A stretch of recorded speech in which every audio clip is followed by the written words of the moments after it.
Tapi sekarang ini sedang berada di ambang kehancuran, bukan hanya karena perang yang makin meluas antara pasukan revolusioner dan pemerintahan dunia, tapi karena perlahan satu demi satu rahasia masa lalu mulai terbuka ke permukaan.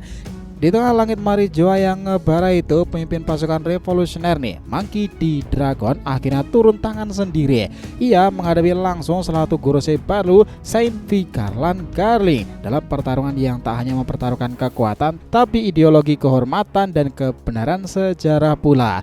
Namun ya, kejutan sebenarnya datang bukan dari serangan, tapi dari pernyataan Garling yang menyebut Sang sebagai aib keluarganya. Sementara Dragon justru menyindir bahwa itu semua adalah kesalahan ayahnya sendiri. Pertarungan berubah menjadi pengakuan mengejutkan ya tentang masa lalu sang itu, hubungan rahasianya dengan Dragon pula, dan kebenaran yang selama ini disembunyikan oleh pemerintahan. Nah, di sini sementara itu di tempat lain pula, kru topi jerami pasukan CP0 Vivi pun bergerak dalam benang merah takdir yang makin menegangkan tuh. Itu menuju satu titik kehancuran besar yang tampaknya akan saling terhubung dan tak bisa dihindari nakama. Yes, ini menarik loh. Selamat datang teman-teman, kita akan bahas alur cerita prediksi fanfiction ini dengan mimin di sini, Joy Boy The Library of Nika. Let's go, kita mulai ceritanya.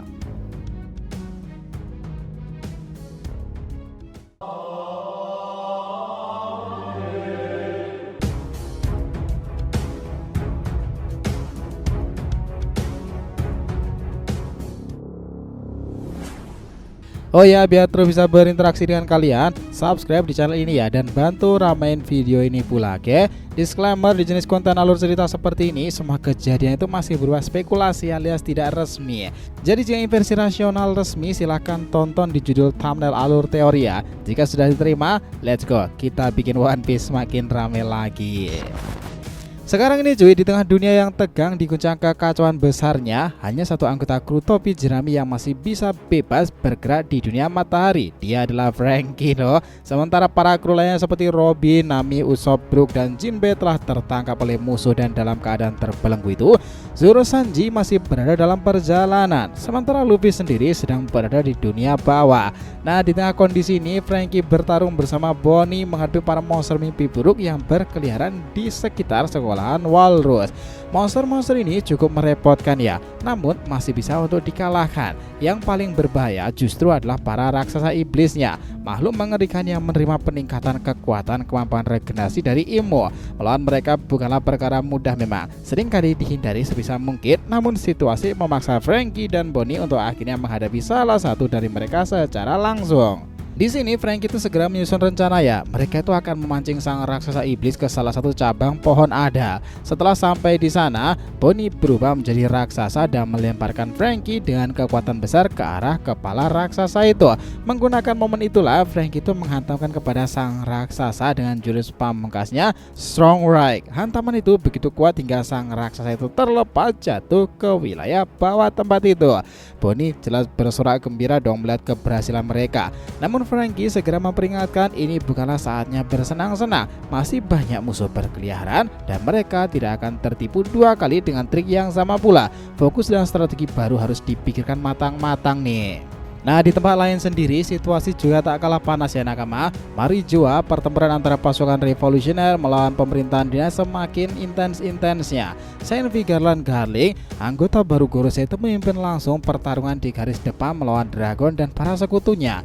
Berbagai duel epik itu terjadi ya, termasuk pertarungan Karasu melawan seorang kesatria suci dari keluarga Don Suihote, keluarga yang sama dengan mantan sisi bukai terkenal Doflamingo.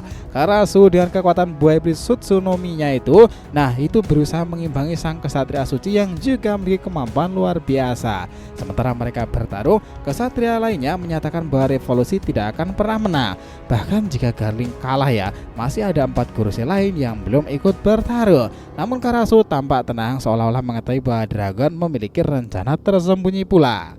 Pertarungan antara Dragon dan Garling itu menjadi pusat perhatian ya. Di tengah duel mereka, Garling mempertanyakan keseriusan Dragon. Secara logis mengalahkan pemerintahan dunia tampak mustahil memang. Ia bahkan menuduh Dragon bertindak ceroboh jika tidak punya rencana cadangan. Dragon tak gentar menjawab dingin bahwa dirinya tak punya kewajiban memberi penjelasan pada musuhnya. Lalu dengan konsentrasi penuh itu, dragon ini menyalurkan kekuatan angin ke kepalan tangannya, lalu menghantamkan Garling dengan serangan telaknya. Itu jelas ya, serangan itu berhasil mementalkan Garling, ngebuatnya itu menabrak dinding kastil. Para Kurosei dalam kastil itu merasakan guncangan tersebut dan segera bersiap karenanya. Mereka itu diperintahkan untuk menjaga area-area penting dalam kastil oleh Im Sama. Bila keadaan memburuk, mereka jelas akan turun tangan secara langsung. Namun Garling bangkit menolak untuk bantuan datang.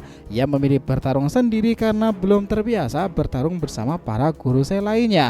Di sini Garling lalu menyinggung soal kelakuan Monkey itu dari keluarganya. Baginya keluarga itu sudah menyebalkan sejak generasi-generasi sebelumnya. Tidak hanya Garp, Luffy dan Dragon, bahkan seluruh mereka leluhurnya itu pun dianggap sangatlah merepotkan. Karena ya sebagai tokoh bagian penting dalam pemerintahan, Garling itu tahu banyak hal termasuk sejarah keluarga-keluarga besar itu. Namun Dragon tak tinggal diam, ia menanggapi bahwa keluarga Vigarland pun tak kalah berantakan. Bahkan salah satu anggota mereka sang menjadi Yonko dulu ikut berlayar bersama Raja Bajak Laut Goldie Roger kan. Garling mengakui bahwa sang itu memanglah aib bagi keluarga Vigarland. Ia bahkan telah memerintahkan semua anggota keluarga Vigarland untuk tidak ragu untuk membunuh sang jika bertemu dengannya. Namun Dragon menyindir bahwa itu semua kesalahan Garling sendiri loh, yang sengaja membiarkan sang hilang di Pulau God Valley dan akhirnya dibesarkan oleh Roger itu sendiri. Dalam pandangan Dragon, sang itu hanya menjalani takdir yang terbentuk karena kegagalan Garling itu sendiri. Pembicaraan itu memicu amarah Garling jelas nih. Ia menyuruh Dragon untuk tutup mulut dan ia juga tahu bahwa sang memiliki koneksi dengan pasukan revolusioner. Sesuatu yang ngebuat Dragon cukup terkejut. Ini ngebuktikan bahwa ada koneksi tersembunyi antara sang dan juga Dragon kan, entah sebagai aliansi atau hanya pertukaran sebuah informasi aja. Nah di sini ya emosi yang sedang memuncak-puncaknya itu, Garling itu melepaskan Hauso Konohaki yang begitu kuat hingga Marijoa kembali terguncang lagi. Dragon membalas dengan Hauso Konohaki miliknya sendiri. Bentrokan kekuatan keduanya ngebuat langit itu seperti pecah tuh karenanya. Salah satu kesatria suci dari keluarga Ethan Baron tuh hanya bisa tertawa melihat kondisi seperti ini. Ia menyebutkan bahwa hanya yang kuat yang pantas untuk bertahan. Nah di tengah laut itu, 3 komandan dari armada besar topi jerami ya, Orlombu, Sai dan juga Ideo bertemu dan berlayar bersama. Secara tak sengaja loh, mereka bertemu dengan kapal pemerintahan dunia yang ngebawa 3 agen CP0 sebenarnya pula. Nah mereka itu para agen sedang mencari Vivi. Namun Orlombus mengira mereka memburu Sai karena telah menyerang Tenryubito. Pertempuran jelas tak terhindarkan. 2 agen CP0 naik ke kapal dan langsung menyerang. Sai menggunakan tendangan bela diri Hausoken-nya itu, sementara Ideo melemparkan pukulan sekuat meriam. Kedua agen itu mampu menangkis menghindar dengan cepat ya. Salah satu agen menggunakan Rankyakyu untuk menangkis serangan Sai, sementara yang lain menggunakan teknik Flying Shigan untuk menyerang Ideo. Untungnya teman-teman, Ideo bisa menghindar cepat waktu di tempat itu. Anggota kru lainnya pun ikut ngebantu. Blue Jilly si kaki panjang itu maju ngebantu Ideo ya. Sementara Orlombus ngebantu Sai. Nah di sini tuh agen CP0 yang masih di kapal menghubungi Marijoa lewat Denden Mushi, yaitu menjelaskan bahwa misi mencari Vivi itu terlambat karena intervensi dari aliansi topi jerami. Agen senior dari Marijoa itu memahami kondisi kacau itu karena sedang terjadi invasi dari pasukan revolusioner. Namun ya misi pencarian Vivi tetap jadi prioritas karena perintah itu langsung datang dari Im Sama.